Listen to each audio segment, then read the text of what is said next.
Que a graça e a paz do nosso Senhor Jesus esteja com todos vós. Irmãos, no vídeo de hoje eu vou tratar aqui de um outro assunto muito interessante, um assunto legal. A gente vai trazer aqui uma reflexão, inclusive trarei aqui um vídeo do reverendo Augusto Nicodemos que a gente vai racionalizar ou pensar em cima deste vídeo que ele postou. Bom, o assunto do vídeo, conforme você já deve ter visto aí na capa, é sobre o impacto que tem uma seita, um falso ensinador, um falso mestre, né?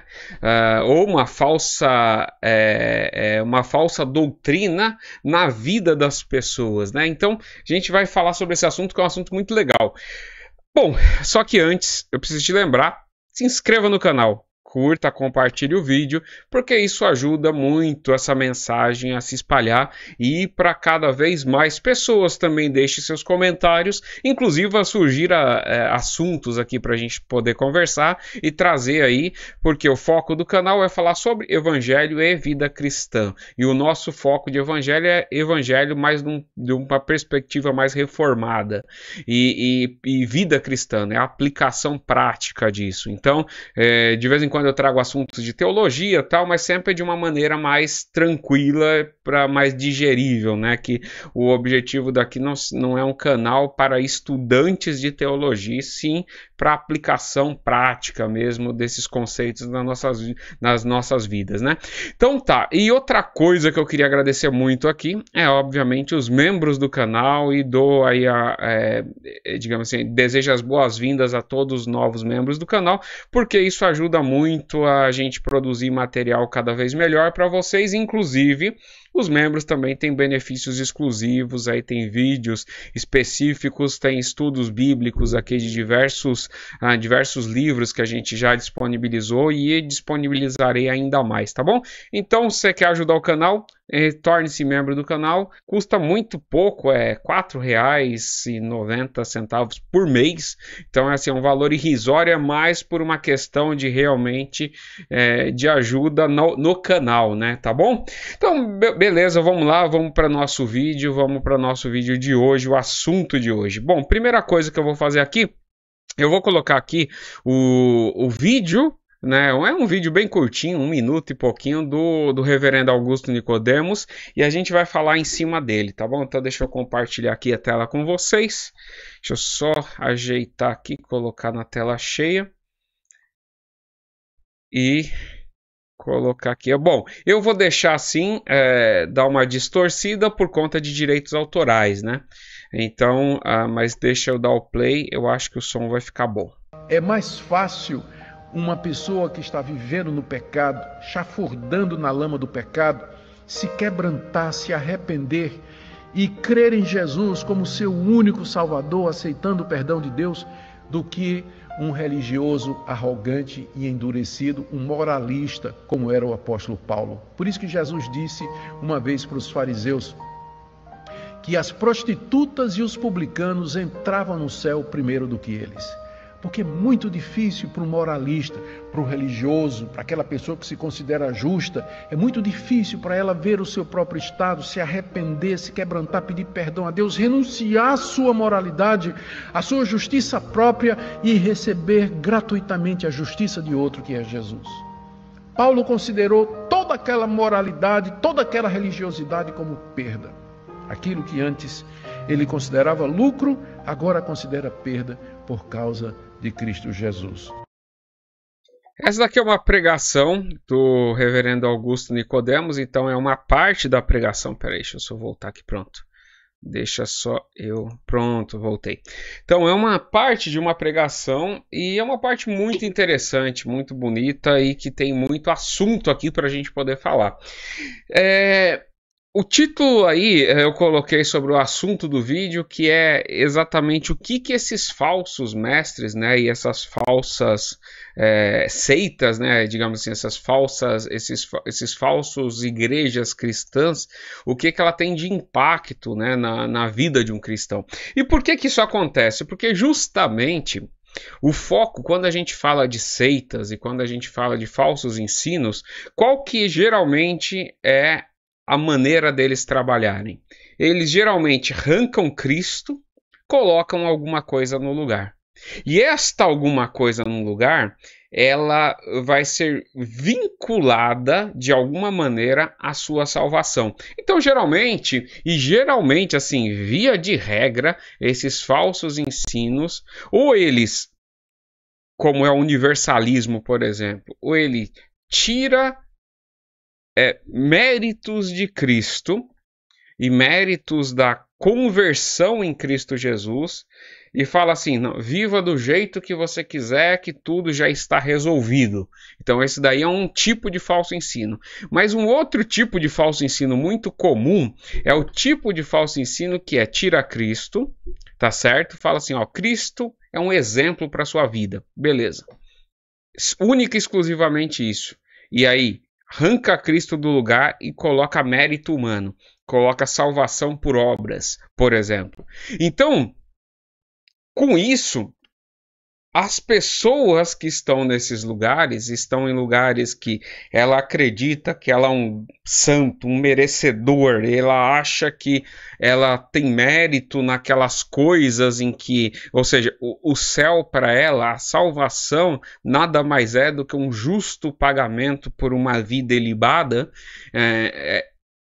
Esse tipo de pessoa, ela está geralmente assim, de cabeça no engano, e é muito difícil você convencê-la disso.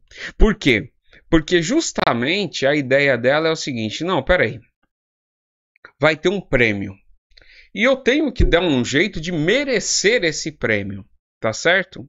E eu estou aqui, segundo as regras que me apresentaram, eu sou uma pessoa ilibada, eu sou uma pessoa que sigo todas essas regras, mas quando a gente compreende as Escrituras e compreende a altura do padrão de Deus, a gente descobre que ninguém é capaz de se salvar por si mesmo. Ninguém é capaz de ter obras o suficiente para a salvação. Só que essas pessoas estão cegas e elas estão achando e confiando no seu próprio braço como salvação. Muitas delas até falam de Cristo. Não, realmente falamos de Cristo e tal. Não, Cristo muito importante, é muito legal. Ou é aquele personagem ali da Bíblia, mas geralmente essas pessoas, quando você começa a aprofundar um pouquinho no conhecimento com elas, você pergunta assim, você é uma pessoa... Você será salvo, né? Então jogar no futuro, porque fica até mais fácil. Será salvo? Se morrer hoje, você é uma pessoa salva? Claro que eu sou. Por quê? Porque é o seguinte, porque eu fiz isso, eu fiz aquilo, porque eu sou uma pessoa aqui dedicada, humilde. Aí só falta adicionar humilde no final da frase, né? Mas geralmente é desse jeito que acontece. E essas pessoas não veem que elas estão a pessoa que pensa dessa, ela está extremamente longe da salvação, porque ela acredita que a salvação é nos seus próprios méritos. Tem uma passagem nas Escrituras, que é uma passagem que eu acho muito interessante, que é a passagem de um rico, né, que chega para Cristo e falando, né, assim, Senhor, o que preciso fazer para ser salvo? Cristo, ironicamente, porque aquilo ali é uma ironia, e a gente consegue entender essa ironia lendo as Escrituras, entendendo justamente a forma com que Cristo pregava. Ele está sendo irônico, dizendo assim, guarda os mandamentos, né? Guarda os mandamentos. Aí quais? Aí Cristo fala, e aí ele começa a louvar a Deus sobre todas as coisas, tal. Ele diz assim, não, tudo isso tenho feito. Olha só, olha o nível de arrogância. Não, tudo isso eu tenho feito. O que me falta ainda? Aí ele, Cristo fala para ele, ironicamente, tudo isso você tem feito? Tem. Então tá. Então queres ser perfeito? Vende todas as suas coisas, dá aos pobres e siga-me. Olha só, quando ele afirmou que tudo isso ele tinha feito, vamos pensar nos 10 mandamentos. O primeiro mandamento é você não ter outros deuses diante, não terás outros deuses diante de mim. Então, qual que é a ideia ali? Quer dizer, A ideia que está por trás, principalmente dos primeiros mandamentos, é amar a Deus sobre todas as coisas. Quando Cristo manda assim, ó, vende tudo que tem e dá aos pobres, Cristo estava apontando o dedo na cara dele e dizendo assim, você não passa nem no primeiro mandamento, nem no primeiro. Por quê? Você não ama a Deus sobre todas as coisas, porque o próprio narrativa bíblica diz que ele entristeceu porque ele tinha muitas posses. Quer dizer, o Deus dele, o que ele amava sobre todas as coisas, não era o Deus das Escrituras, não era o Deus de Abraão, Isaac e Jacó, era Mamon. Esse daí era o verdadeiro recebedor de toda a sua honra. Então, era esse caso. E Cristo apontou isso na cara dele. Quer dizer, tudo isso eu tenho feito? Não tem feito, não. Na verdade, você não passa nem do primeiro. E aqui é um negócio muito importante. Quando a gente fala isso, existe, aliás, tem até um vídeo muito interessante que eu coloquei aqui, que é a relação entre fé e obras, né? E, aliás, aquele vídeo a gravação ficou até meio mais ou menos, as cores ficaram explodindo ali, então eu gravei num hotel, inclusive estava viajando, talvez até regrave aquele vídeo depois e lance de novo. Mas se colocar aí, relação entre fé e obras, é justamente o que eu trago para poder mostrar que não existe isso de você crer no Senhor Jesus e permanecer exatamente do mesmo jeito. Existe uma relação entre fé e obras, porque o Espírito Santo, que é o que nos converte, que é o que transforma o nosso coração, e por isso nós cremos no Senhor Jesus como nosso único e suficiente Salvador, então nos tornamos novas criaturas. Esse mesmo Espírito Santo opera em nós o querer e o efetuar e produz em nós as boas obras. Então as boas obras é natural, é uma produção natural de um cristão. Então isso daí é algo que é esperado que um cristão produza boas obras, certo? Porém, essas obras nunca serão obras de salvação. Nunca. Por quê? Porque fomos salvos é que produzimos boas obras. Não produzimos boas obras para serem salvos. Entendeu? Essa que é a grande diferença. E essa é muitas das vezes a dificuldade de um sectário, principalmente de uma pessoa que tem essa mente farisaica cauterizada de achar que ele tem que fazer, ele tem que acontecer e tudo glórias a ele no final das contas, né? Porque ele pode até dizer assim, aliás, eu já até vi isso, e aí vocês aí podem me dizer se na verdade. Muitas das vezes essas pessoas existe nela uma falsa humildade assim estampada na cara, que bom, tem algumas igrejas aí que tem hora do testemunho, né? Então tem hora do testemunho, e aí essa hora de testemunho, ou seja, a hora de contar as maravilhas e coisa e tal, geralmente as pessoas elas vão lá e começam a contar assim, não é que eu mereça, não é que eu sou alguma coisa, não, eu sou pequenininho, aí começa a contar um negócio, mas você vê que tudo aquilo que a pessoa conta redunda em glória para ela mesma, ela sempre é a pessoa sofredora e tal, e que confiou, e que fez, e que aconteceu, e o menor da casa de Davi, mas que foi cheio do Espírito e foi lá, passou por cima, fez, aconteceu, botou para quebrar, expulsou legião de demônio, né? Assim, multiplicou o pão da amassadeira. Então, geralmente, todas essas obras são muito recheadas de falsa humildade no final das contas, entendeu? E aí, então por isso que, inclusive o que o reverendo estava dizendo, que é muito difícil para uma pessoa que está cheia de si, que tem a certeza de que é um merecedor, de que isso e de que aquilo, ela possa reconhecer a sua verdadeira miséria e a sua condição perante Deus. Muitas das vezes, isso daí eu já vi, você chega para pessoas de vida dissoluta e você chega para a pessoa, rapaz, você precisa melhorar, você precisa se arrepender dessas suas más obras. Muitas vezes o cara fala assim, realmente, eu reconheço isso, assim, eu reconheço que eu sou uma pessoa que deveria poderia ser muito melhor, eu não tenho condições, mas assim, a carne me chama muito, entendeu? Mais ou menos, geralmente essas pessoas, elas falam desse jeito, entendeu?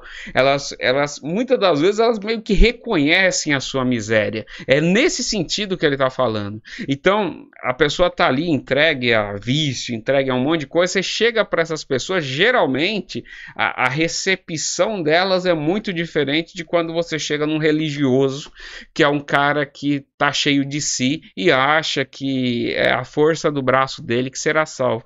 Bom, nós damos graças a Deus por uma questão, porque conforme o próprio Cristo falou nessa passagem, disse assim, que o que é impossível para o homem, né, é possível para Deus. Então a gente sabe que até o apóstolo Paulo, fariseu de fariseus, ou seja, de geração, com pedigree, que aprendia aos pés dos maiores doutores da sua época, quando Cristo apareceu para ele, ele reconheceu a sua miserabilidade e fez de tudo isso esterco, conforme está escrito, e cresceu na graça e no conhecimento em Cristo.